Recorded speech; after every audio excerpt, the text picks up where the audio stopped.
E aí, tudo certo? Vamos continuar falando então sobre a Era Napoleônica, que começou lá em 1799, quando Napoleão chega ao poder, e vai até 1815, quando acaba esse Império Napoleônico. Lembrando que boa parte dessa Era Napoleônica eu comentei no vídeo anterior, que vai aparecer no card aqui em cima. Eu vou contar hoje a partir ali da Batalha de Trafalgar, quando o Napoleão institui o bloqueio continental. Porque naquela batalha lá de Trafalgar, que foi uma batalha contra a Inglaterra, o Napoleão sai perdendo. É a primeira grande derrota do Napoleão e ele não vai aceitar essa derrota numa boa. Ele vai instituir um bloqueio continental. O que seria esse bloqueio? A imagem aqui representa que o continente europeu ficaria isolado, bloqueado em relação à Grã-Bretanha, onde está aqui a Inglaterra. Então, a ideia era que nenhum país europeu mais pudesse negociar com os ingleses. Alguns trechos desse bloqueio. Artigo 1º. As Ilhas Britânicas são declaradas em estado de bloqueio. Artigo 2º. Qualquer comércio e qualquer correspondência com as Ilhas Britânicas ficam interditados, ou seja, não pode mais negociar nada com eles, nem enviar nada lá para eles. O Napoleão estava se colocando aqui como o imperador de toda a Europa. Artigo 4º. Qualquer loja, qualquer mercadoria, qualquer propriedade pertencente a um súdito da Inglaterra será declarada boa presa, ou seja, será aprisionado pelos navios franceses caso chegue a informação de que alguma coisa está indo ou vindo da Inglaterra. Artigo 8º. Qualquer embarcação que, por meio de uma declaração, transgredir a disposição acima, será apresada e navio e sua carga serão confiscados como se fossem propriedade inglesa. Ou seja, qualquer país que tente negociar com os ingleses, tente levar produtos para os ingleses, também vai ter a sua carga aprisionada, confiscada, sob as ordens de Napoleão. Ou seja, ninguém mais podia negociar com a Inglaterra. Problema: todo mundo na Europa negociava com a Inglaterra, porque a Inglaterra era o país que produzia a maior quantidade de produtos industrializados. Lembrando que foi na Inglaterra que começou a Revolução Industrial. Então todo mundo comprava produtos ingleses e também todo mundo dependia da venda dos seus produtos para a Inglaterra.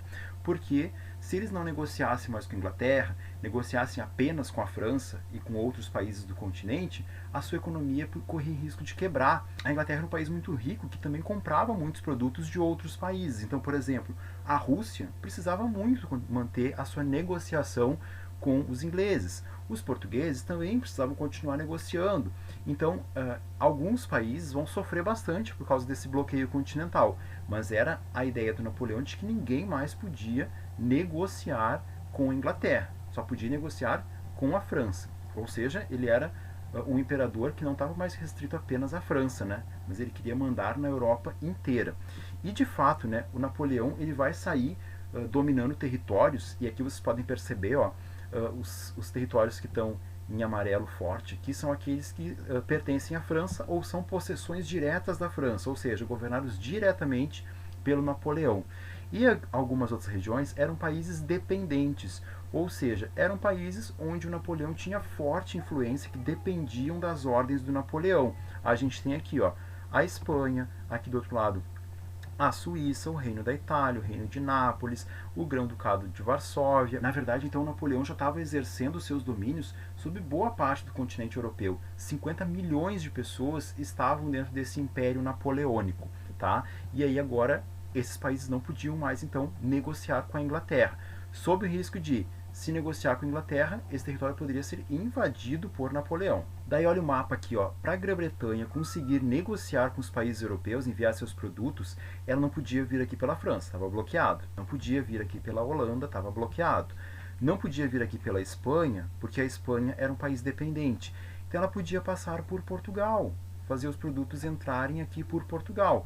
E, na verdade, o Dom João VI, que era o príncipe regente lá em Portugal, vai aceitar essa negociação. Então ele vai fazer de conta que não ouviu lá o que o Napoleão falou em relação ao bloqueio continental, e ele vai continuar negociando com a Inglaterra, porque era vantajoso para ele, porque afinal de contas agora os produtos ingleses não podiam entrar por nenhum outro lugar, só por Portugal. Ele viu aí a chance dele ganhar ainda mais dinheiro com a entrada desses produtos por território português. Só que aí o Napoleão fica sabendo, e aí o Napoleão ameaça a invasão, e o Napoleão não fica só na ameaça, ele ataca mesmo, né? E aí então o Napoleão vai invadir Portugal. O príncipe regente, o Dom João VI, ele vai achar uma saída que é fugir para a mais rica colônia de Portugal, que era o Brasil. Então, em 1808, então vejo que eles já estavam negociando ali há um tempinho já, desde 1806, rompendo o bloqueio continental. Em 1808, o Napoleão invade Portugal. E aí Dom João VI, com a família real, fogem para o Brasil. E eles vão dar início aqui a uma nova fase que vai levar o Brasil a se tornar um império, né? Porque agora o rei não estava mais em Portugal, o rei governava Portugal diretamente do Brasil. Então, é um novo momento também para a história brasileira.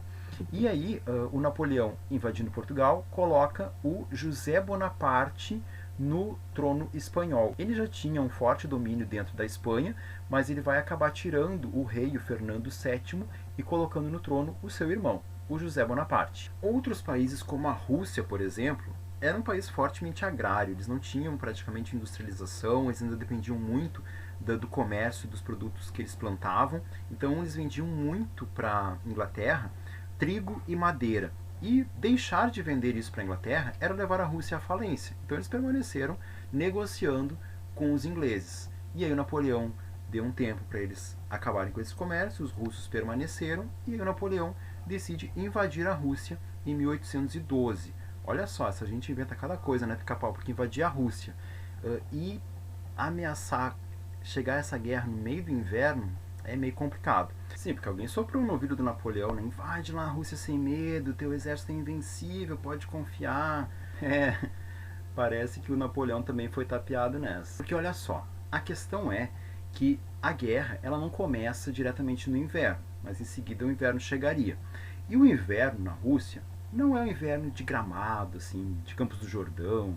Esses invernos brasileiros, onde faz ali -1, -2, -3 graus. Não, o inverno na Rússia já chegou a fazer -67 graus. Tá, esse foi o máximo do frio que teve lá, né? Mas assim, é muito comum chegar em alguns momentos do inverno russo a fazer -40 graus.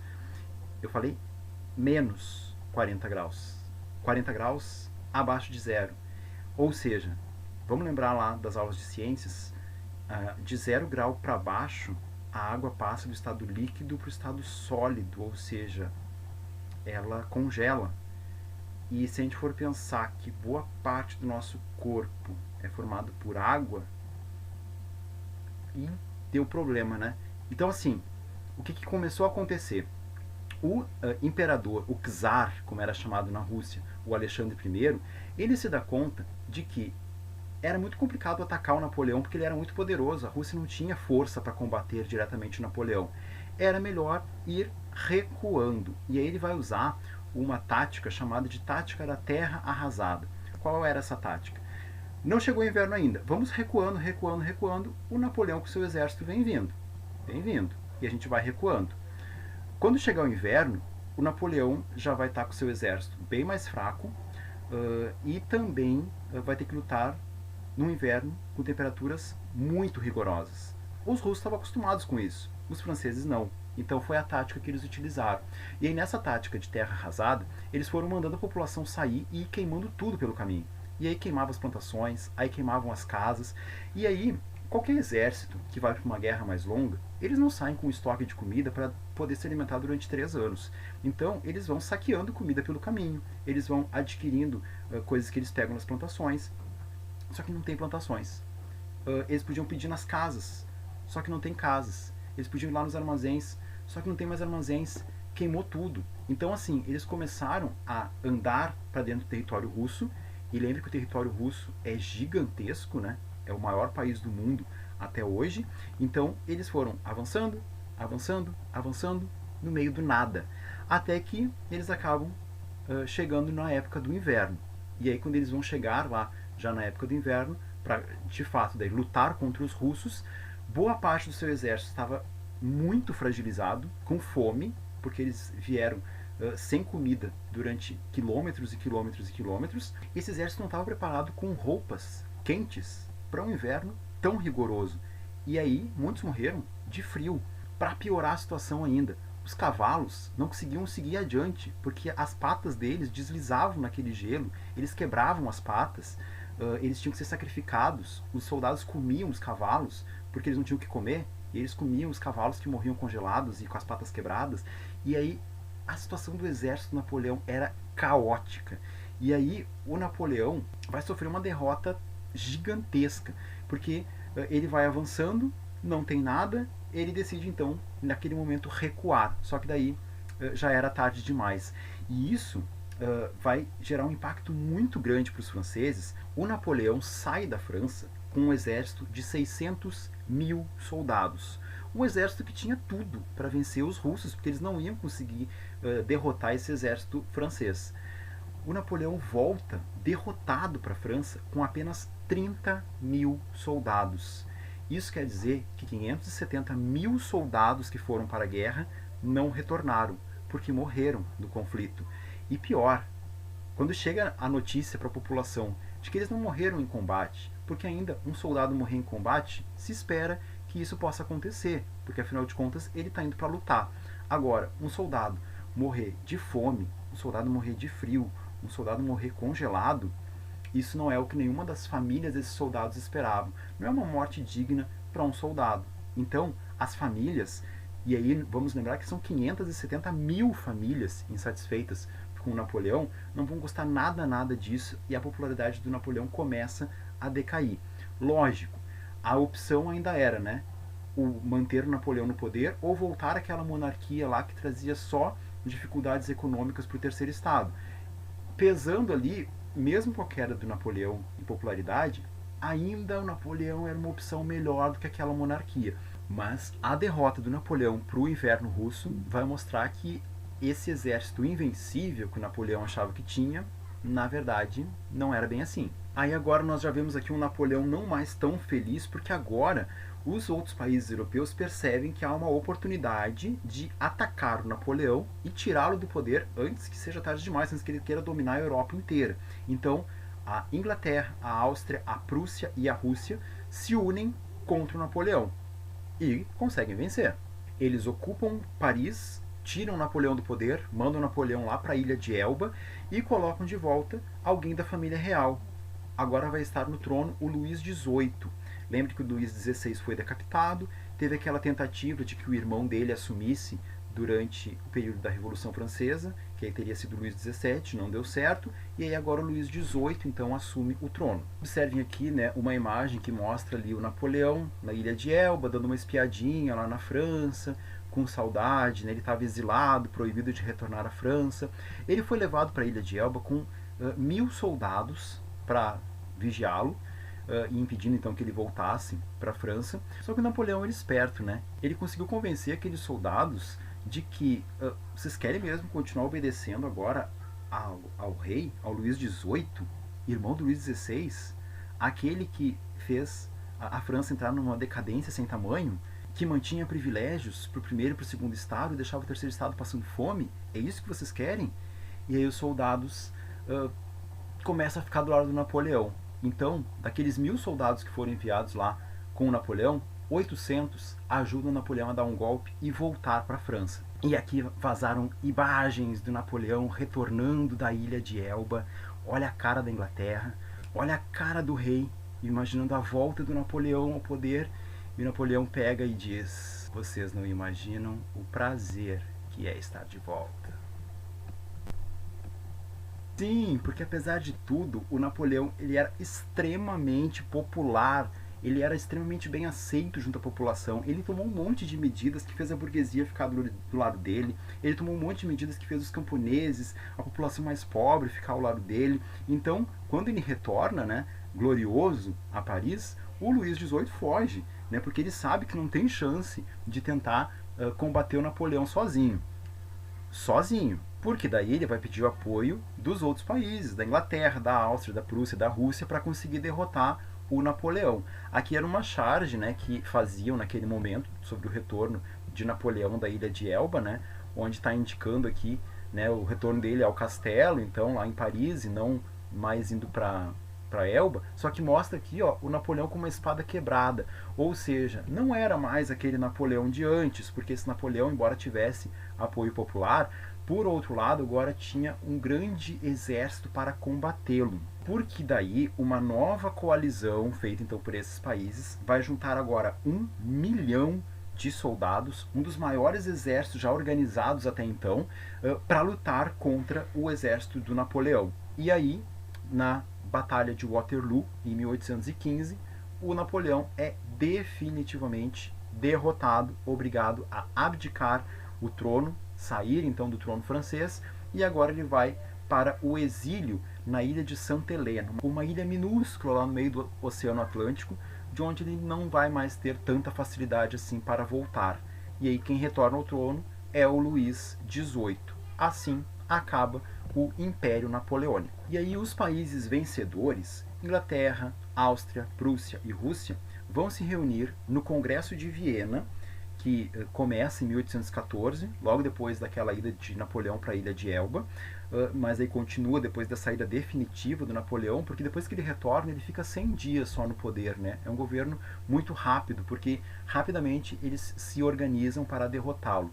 Esse Congresso de Viena vai estabelecer uma série de medidas para tentar impedir que um novo Napoleão surja na Europa e queira governar autoritariamente sobre todo o continente. O princípio de legitimidade trazia a ideia de que tudo na Europa voltaria a ser como era antes de 1789, antes da Revolução Francesa. Então, todas as famílias reais que haviam sido depostas do poder após 1789 voltariam com suas famílias ao trono, como era antes. Então, era uma ideia de que apagariam todo o legado da Revolução Francesa e voltariam tudo a ser como era antes. Na França, por exemplo, Luís XVIII, né, que era então da família Bourbon, vai assumir novamente o poder, né, e vai manter o legado da sua família que já estava no poder antes da Revolução Francesa.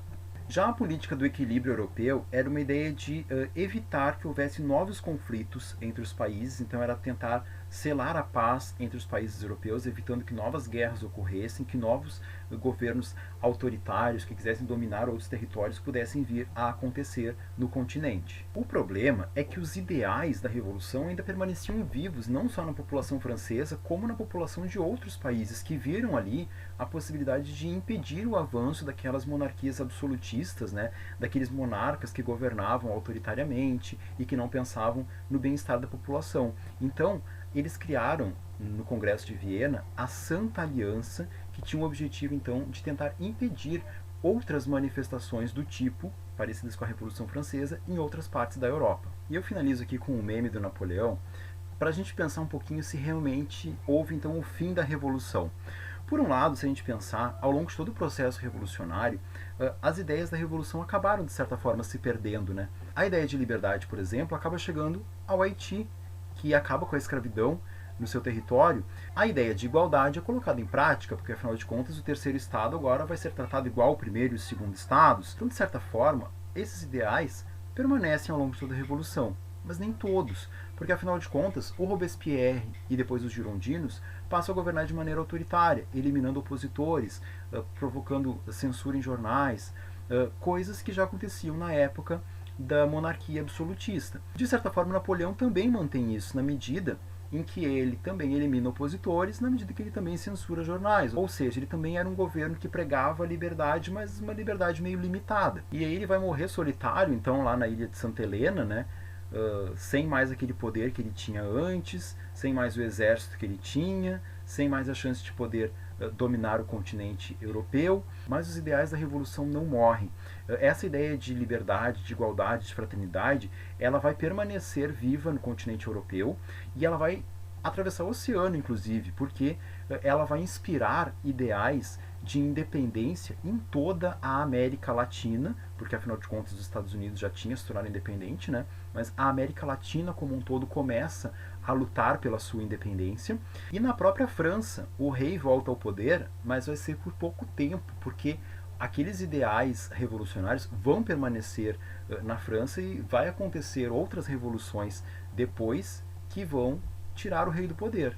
Tanto que hoje a França não é mais uma monarquia. Então isso tem a ver com heranças deixadas ainda pela Revolução Francesa, certo?